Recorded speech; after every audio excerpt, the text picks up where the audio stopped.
Imam sembahyang tua membaca Fatihah, langsung membaca ayat. Diketajam makmum dibaca, tapi ingat imam tersebut. Sekian. Wah.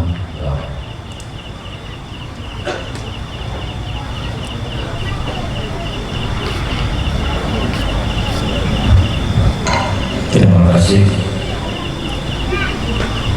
Imam sembahyang pada pilih baik orang yang letak tipu, termasuk lainnya tipu yang tipu nyona SMS atau chat ucap set yang kalau jauh kayak kamu menonton dari kulit kan kayak kamu di rumah lagi ada. Jadi Allahu Akbar surah itu baca anak Fatihah, ingat katanya.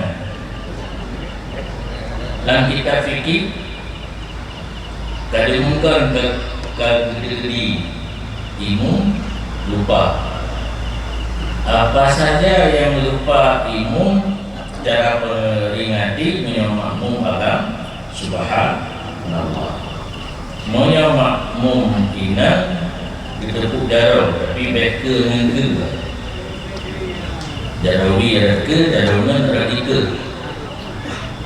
Dia lagi pak lapangan bola, tapi dia ditepuk tiga spray.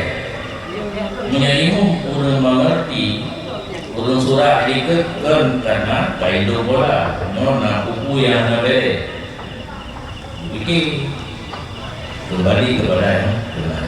Cara beringat sama, apa saja ketinggalan kelupaan daripada imam yang agam subhanallah yang dengan tepuk kanan.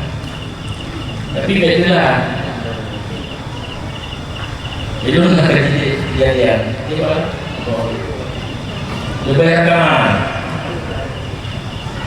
dari awal dua tiga rakaat kedua, tiga rakaat boleh naik berapa hari itu menyewa rakaat boleh dari awal dan dua rakaat itu terlama waktu itu rakaat kelima jauh itu subhanallah itu belum putus loh nggak tahu bukan apa-apanya likur dah beri dan menguji kayak bingat mudah berarti kata subhanallah itu. Jadi bahkan han kuno pada itu tasbih barakat boleh yang makmum banget. Jika kali sembahyang dulu waktunya dia bersalah 5 rakaat.